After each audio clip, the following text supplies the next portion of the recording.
Good morning. Welcome back. I'm Austin from Gaming as Adults, and I bought a case. I know like the last couple of case videos that we've done, actually like all of our very successful videos is all case videos. And for the first time in my life, I pre-ordered something, and it happened to be a case. And it's not Thermaltake, because I'm... Thermaltake. They've rubbed me the wrong way in the past couple of years. I bought this case because it's weird. Honestly, it's actually weird. It's weird. It does water cooling. It's by a company called Hyte. Hyte started off making SFF, small form factor computers, which are kind of like computers the size of like an Xbox. Come on. Knife stole, sorry.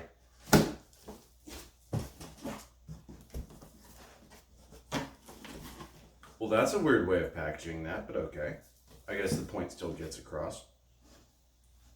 Most boxes, the top of the computer case is on the top. This computer case is sideways. You need me to hold the box? Maybe. I will hold the box.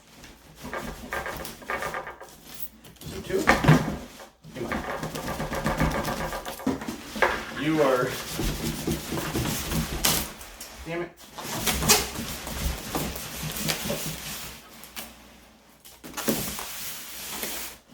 Go on, pull it. All right, yeah, what do we got? I need assistance. Thank you.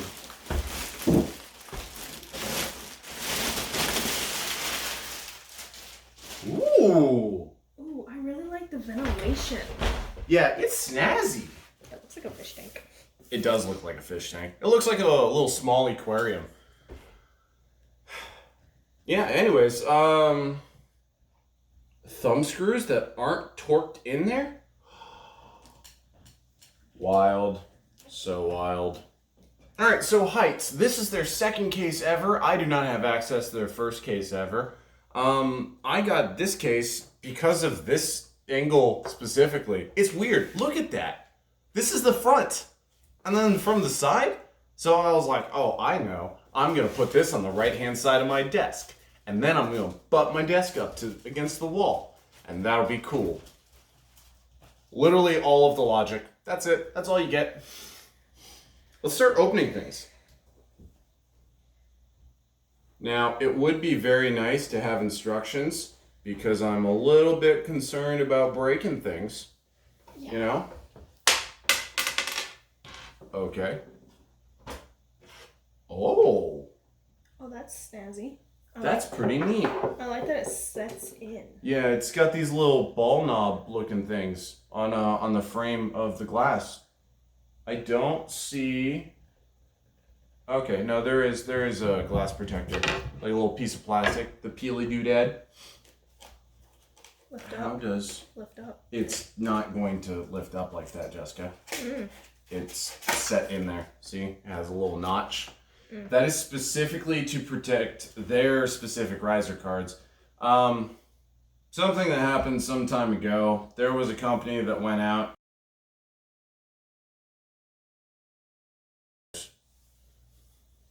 So now it's very, very important for any case manufacturer or riser card manufacturer or just people to know, get a good riser card.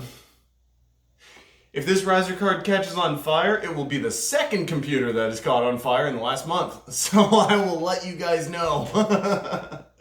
How does this top come off? That's what I want to know. I'm assuming it just pops off. I don't see any screws. I have to stand up. Oh, it just pops off.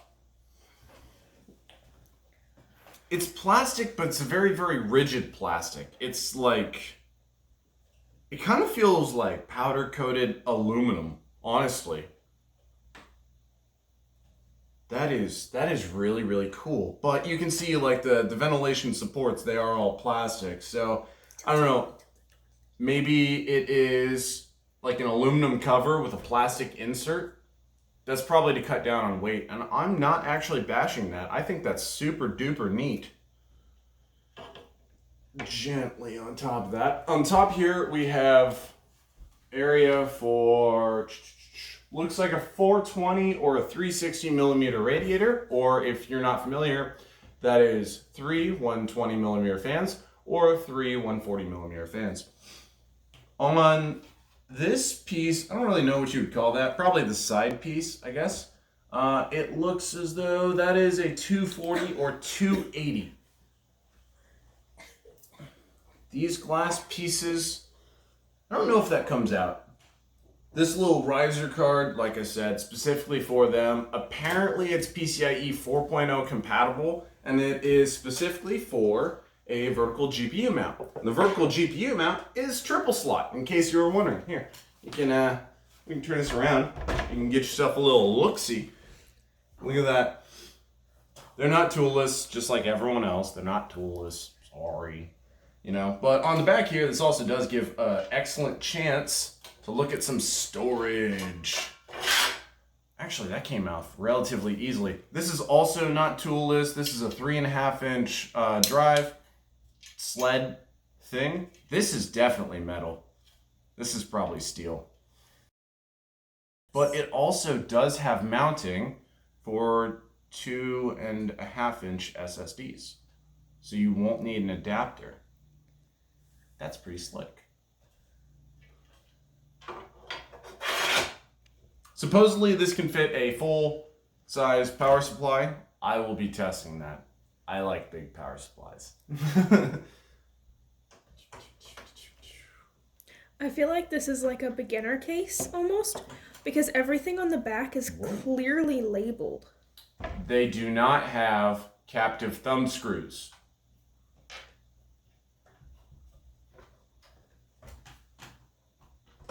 Whoa. This looks to be, yep, same locking retention. It pulls out and then up. And we can toss this. Accessory box is in, of course, the drive sled that I did not pull out. But that's probably fine because this one has a huge zip tie over it. Yeah, that will definitely fit very large. Oh, hello. Oh! I found the instruction manual. It was on the bottom. So if you buy this case, pull the case out and then lift it up. Look for the instruction manual. It'll tell you how to disassemble it. I was about to harp on that and be like, man, it would be really nice to have an instruction manual. That way I don't break anything. I know how everything's supposed to come apart. It's right here. Thank you, Hyte. Let's see what's in this accessories box. At least they didn't put the manual on the inside like Thermaltake does. Yes. Thermaltake does that shit, and it's so annoying. The manual, all the accessories. And sometimes the manual just isn't even helpful. Okay, now about what you'd expect. You have extra screws for mounting the motherboard and other various things. And then you also have zip ties in the same bag. And that's pretty much all in the box. The other thing that's in the box, which is kind of weird to me, is this dongle. So this is a 4-section 3.5 millimeter audio jack. And this is probably going to, actually, let's pull this out. Let's take a look at this. Come on now.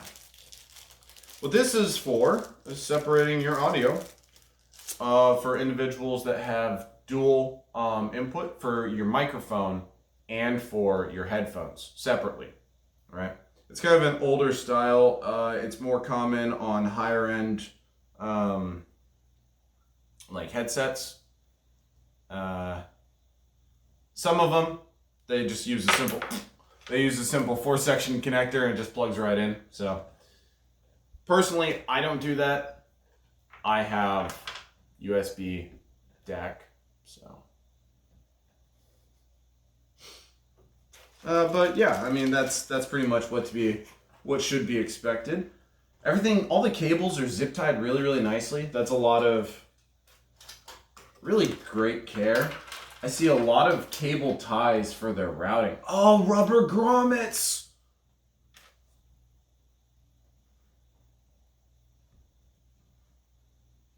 Okay, that's pretty cool. Okay, bring it here. If you look real close right here, it says Hyte. It's kind of funny because once you put a motherboard in there, you're not going to see it. That was really unnecessary, but it's also pretty clean, and that is metal. So, all right, while you're here, let's see, what do we got? Okay. All right, let's take a look. This is front panel. That looks to be USB. This is HD audio. Is this that looks to be a USB Type-C connector with a cover. That's very, very good. Not all motherboards support USB Type-C, and so to have a cover on that so the actual male side does not get damaged, that's very thoughtful. This is a fan connector, and it comes with a couple of them. There's 2 on the bottom, it looks like, and then 1 on the back, and probably room for even more if you wanted to. But there is not enough room for a radiator on the bottom. Even if you had something super thin, there just is not enough room there. And then this is just like traditional front panel connector. Where is the front panel? On that curved piece. Oh, okay, that's kind of neat. All right, let's see. What's this front panel look like? Oh, so 2 simple USB, 1 USB Type-C, and then a quite robust, might I say. That is a really, really robust 3.5mm jack. That's a nice click. You want to click it? Kinda. Ooh, That's a like, nice click. That is... That's crisp. It's the little things that I think you can just get right, and people will oversee some of the big things. Right? Hey, I'd like to point out, real quick, their riser cable also has their brand on it, and so do the fans. Oh, yeah, I expected that from the fans. I think it's funny. Realistically, all these fans are going to come out. Well, yeah, Well, maybe not these bottom ones. I just like that they took the time to brand everything. They, like, had a plan and they followed through with it. They did. There's a nice follow through, and we fail to see that from Thermaltake. I mean, it's not just Thermaltake. Let me point that out. We're not bashing on Thermaltake exclusively. Thermaltake happens to be the primary... Yeah, it's just what we've had in the house most often. Once we punch through Thermaltake, we'll hit whoever's behind them. Thermaltake just happens to be standing in front. Do you want to take a look at the manual and see if it's actually helpful? Yeah, let's figure out. Because some things that are not abundantly obvious to me is how you're supposed to get off this bottom grill to access these fans. In the event that one of these fans died, or I wanted to put another fan back here, which looks to be very, I wonder if you turn it... I wonder if you lay it on its back. And look at it from the bottom. Oh, dear Lord. Oh, man. Oh my god, it's huge. Oh, my. All right. Okay, so let's start at the front here. All right. So it does have basic instructions of how to take everything off. That looks to be the bottom. It says that the bracket for your radiator actually does come out. Fans can only be mounted on the bottom. So that's kind of a bummer. If you're a fan of... see what I did there? If you're a fan of push-pull configurations on your radiators, then that's going to be a downside to this case. But frankly, I think with enough static pressure, it's not really going to be that big of an issue. Even though there's an abundance of glass, there is also an abundance of airflow. Let's see, 360 max, 280 max on the top. It says how to take off the side panels. Let's flip her over.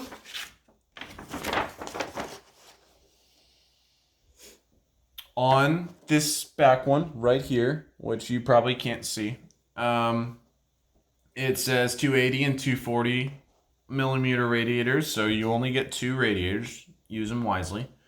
How to take off the back fan. Interesting. How to take off the riser card. How to insert a motherboard. How to screw in a motherboard. How to put the riser card back in. Wait, is that a riser? No, that's not a riser card. Wait, okay. Well,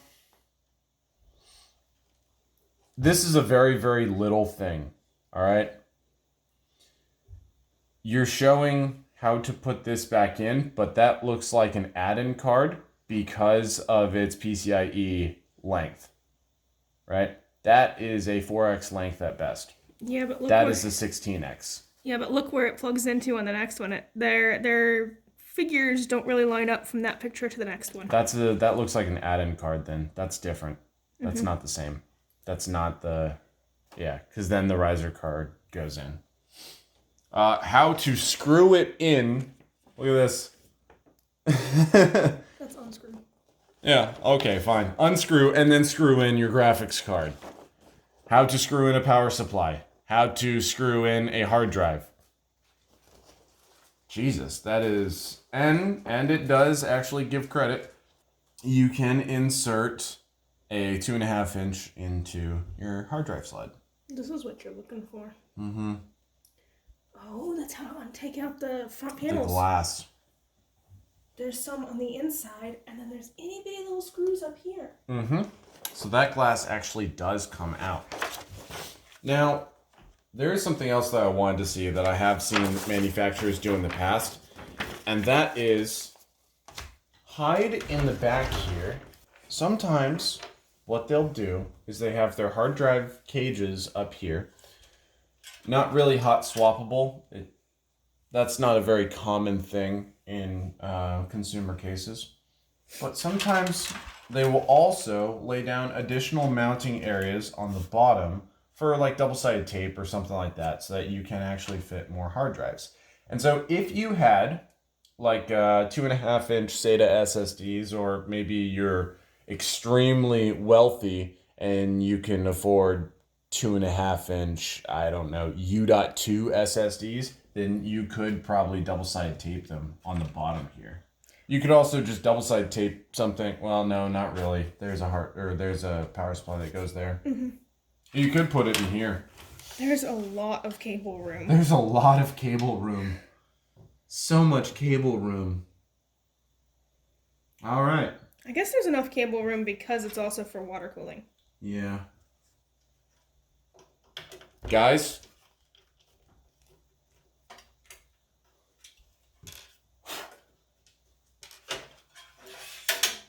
Thank God for those instructions. We made it, boys. Took that fan off. Thanks to the instructions. I do have to say, from back here, the instruction manual is very clear and precise, especially for someone who maybe has never built a computer before. That is a very, very good note. Especially when... I think it stems from the fact that their first case was very purpose-built. It was SFF. And there were probably individuals that saw some influencer on YouTube or somewhere else building this case. And they're like, oh my God, that's really cool. I'm going to get one. And then they could not figure out for the life of them how to build in SFF.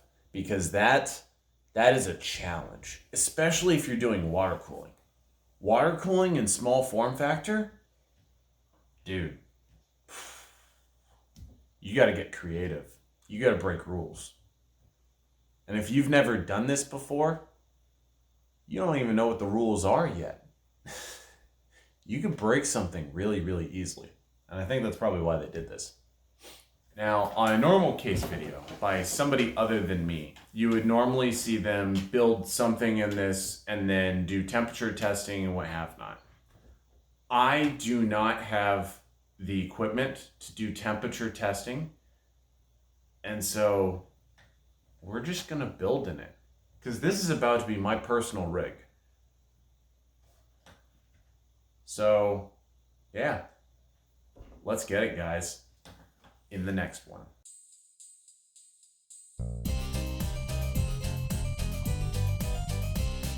I'm not sponsored by Hyte. I bought this with my own money. I don't have to listen to what they think. I can say whatever I want.